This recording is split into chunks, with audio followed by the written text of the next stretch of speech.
Anak-anak, kalau kalian Paskah, saya boleh buka ya, pengap saya.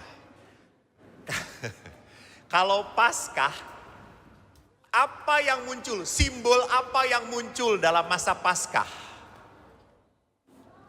Pohon, terus apa? Telur betul. Apalagi? Kelinci, benar kelinci. Apalagi?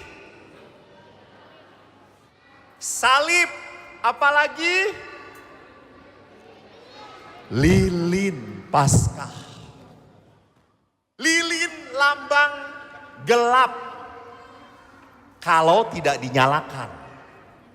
Dan lilin bernyala, ini lambang siapa? Yesus. Yesus itu terang. Dan kenapa telur? Karena dari telur akan muncul seekor ayam. Jadi telur itu lambang kehidupan. Dan Paskah juga lambangnya adalah apa? Kupu-kupu. Kamu tahu kupu-kupu berasal dari apa? Berasal dari apa? Telur dulu baru ulat. Lebih pinter pastur yang ranking 35. Jadi kupu-kupu itu berasal dari apa? Ulat. Dari ulat baru jadi kupu-kupu. Telur udah lewat. Jadi kupu-kupu itu dari ulat yang begitu menakutkan, jijik ngeliatnya. Tetapi setelah jadi kupu-kupu, bagus. Pastur kemarin ngeliat ada anak kecil ngejar kupu-kupu. Tidak berhasil. Kenapa kupu-kupu dikejar? Karena menarik. Tapi kupu-kupu itu lincah, terbang. Dia tidak mengejar pastur karena pastur tidak menarik. Jadi anak-anak, kenapa lambang kupu-kupu? Indah, bagus. Yesus itu membawa apa? Keindahan, kebagusan. Karena Yesus itu adalah cinta Tuhan. Anak-anak, Tuhan itu mencintai kita. Dan karena mencintai, Tuhan berkorban. Dia kasih anaknya yang terbaik. Supaya apa? Supaya kita kembali menjadi anak-anak Allah. Itu berkorban. Tadinya Yesus itu bersama Tuhan di surga. Tapi rupanya karena manusia ini jahat. Maka Tuhan berkata, sus. Lu turun ya ke dunia. Lu selamatin anak-anak Helena ini yang ngaco-ngacoin ini. Lu tebus anak-anak Helena ini nih. Kenapa Tuhan? Karena anak Helena ini kalau di gereja ribut. Jarang berdoa, senangnya main game, betul? Nah ini yang kayak gini yang membuat pening Tuhan. Kok malah betul. Anaknya aja seperti ini apalagi bapaknya. Jadi anak-anak lebih senang main game daripada berdoa itu salah. Bukan betul. Gitu ya. Jadi lihat Tuhan berkata kepada Yesus. Kamu turun dan kamu harus mati. Supaya anak-anak Helena jadi anak-anakku kembali. Karena anak-anak Helena ini harus masuk surga semuanya. Iya betul. Bagus. Kalau ke surga nanti ketemu dengan saya. Amin. Pertanyaannya kamu masuk enggak? Nah anak-anak, siapa yang mau masuk surga? Angkat tangan. Wah bagus, semua anak ingin masuk surga, orang tua pada tidak mau masuk surga. Kacau memang anak orang tua kalian ini. Orang tua lebih senang di neraka karena dilayani oleh 7 bidadari mereka. Tolong para orang tua bertobatlah. Siapa yang mau masuk surga? Angkat tangan. Lihat. Terima kasih anak-anak, kamu menobatkan para orang tua.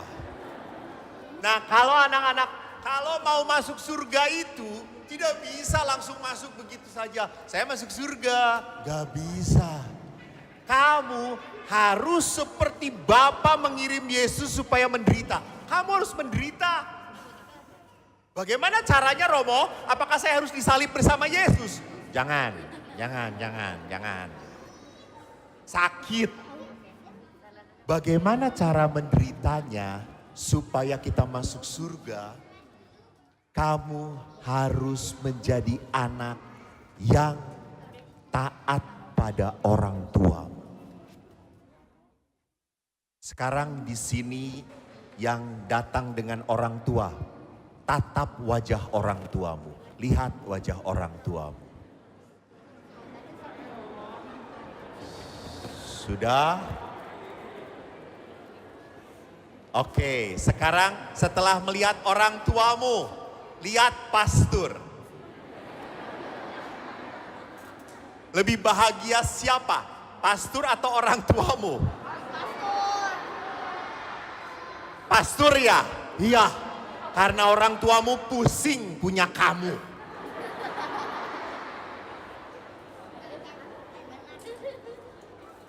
Jadi anak-anak, kalau kamu ingin orang tuamu tuh senyum, orang tuamu tuh bahagia, tolong kalau disuruh belajar, "Hei Tony, belajar ya." "Siap papa." "Aku belajar, papa berdoa." Itu anak baik. Jadi jangan sampai papa belajar, aku belajar, papa ngerokok. Salah itu. Jadi anak-anak, kalau kamu berkorban belajar, orang tua pun harus berkorban. Jangan sampai kita belajar, papa mama malah nonton TV drama Korea. Betul atau tidak? Nah sekarang tatap wajah ibumu, pandang wajah ibumu dan katakan, bertobatlah. Ayo katakan.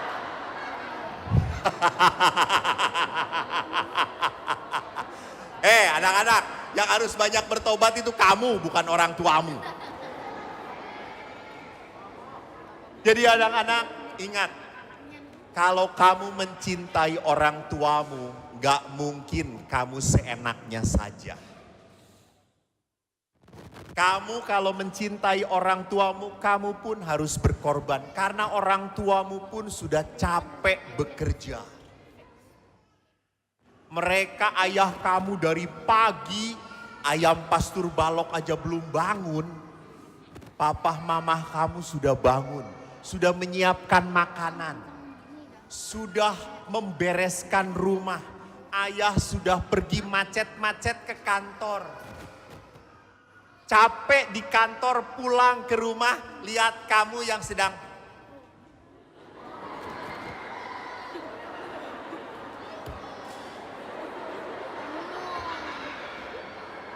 lalu ayah berkata, "Hai nak, sebentar, jangan ganggu, jangan sedang sibuk." Pastor kalau punya anak seperti ini, pastor salib bersama Yesus.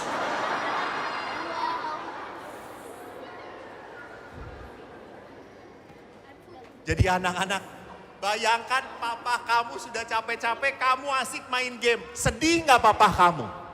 Sedih. Senang membuat papa mama sedih?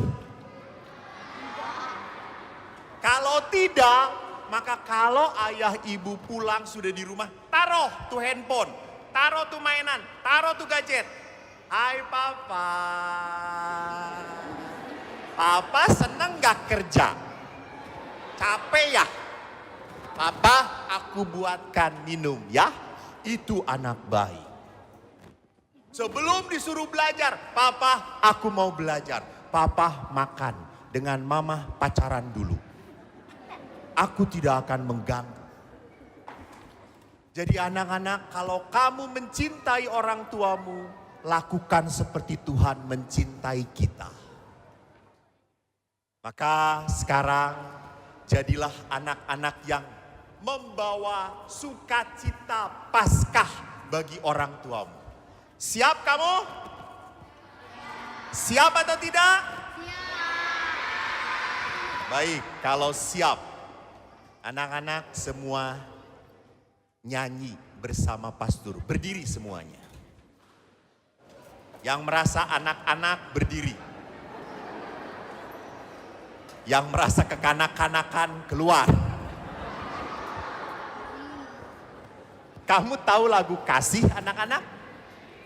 Tahu? Yang tahu lagu Kasih pasti Kur juga tahu ya. Kasih pasti lemah lembut. Oke, kita nyanyi sama-sama. 1, loro, 3. Kasih pasti lemah lembut.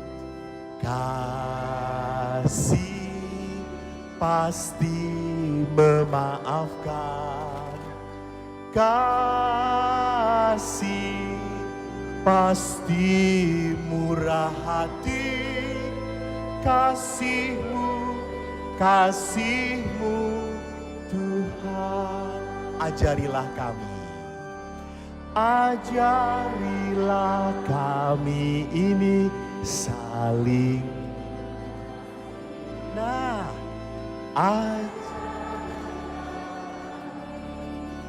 saling mengampuni. Ajarilah kami ini kasih-Mu ya Tuhan. Kasih-Mu kudus tiada. Anak-anak dengarkan. Ajarilah kami saling mengasihi. Maka Paskah itu adalah kasih Tuhan pada kita. Maka sekarang tetap berdiri. Kamu lihat, pandang ayah ibu kamu yang ada dan katakan begini, Mam,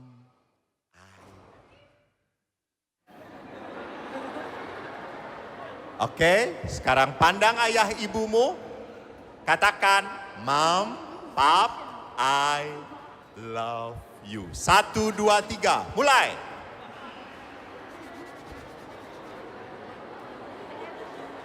Tepuk tangan untuk kalian.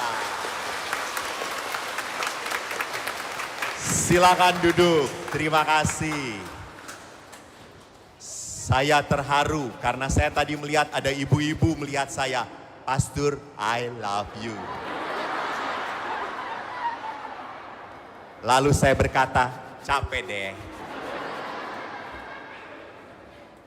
Anak-anakku, mari kita wujudkan cinta kepada orang tua seperti Allah pun mencintai kita dengan mengorbankan anaknya.